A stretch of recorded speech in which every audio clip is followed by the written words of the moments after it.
విశాఖ ఉత్సవ్ కార్యక్రమాల్లో ప్రోటోకాల్ వివాదం చెలరేగింది.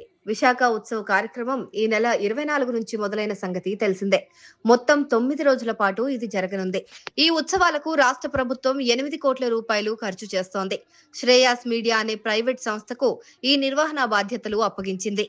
అయితే విశాఖ ఉత్సవ్లో ప్రోటోకాల్ వివాదం చోటు చేసుకుంది. ఉత్సవ్ ప్రారంభ కార్యక్రమాల్లో భాగంగా ఏర్పాటు చేసిన వేదికపైకి మంత్రులు రావడంతో నగర మేయర్ పీలా శ్రీనివాస్ ను పక్క సీట్లో కూర్చోమని కలెక్టర్ హరేంద్ర ప్రసాద్ కోరారు.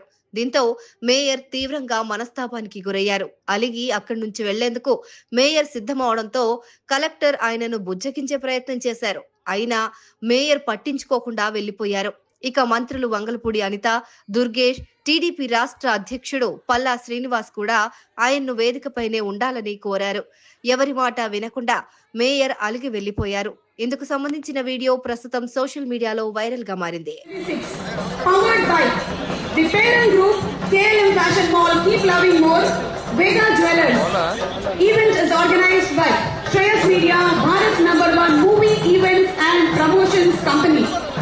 అటు కుంభమేళాలు అలాగే విజయవాడ ఉత్సవాలు event is organised by Shreyas media, Bharat #1 movie events and promotions company. అటు కుంభమేళాలు అలాగే విజయవాడ ఉత్సవాలు దానితో పాటుగానే 5,000కి పైగా ఈవెంట్లు చేసినటువంటి శ్రేయస్ మీడియా వారిని కూడా అభినందిస్తూ ఉన్నాము. ఇక మీకు ఈ 9 రోజుల పాటు ఉత్సవాలు కేవలం విశాఖపట్నంలో మాత్రం కాదండోయ్, మనకి 29, 30వ తారీఖుల ఘనంగా జరగబోతున్నాయి ఉత్సవాలు.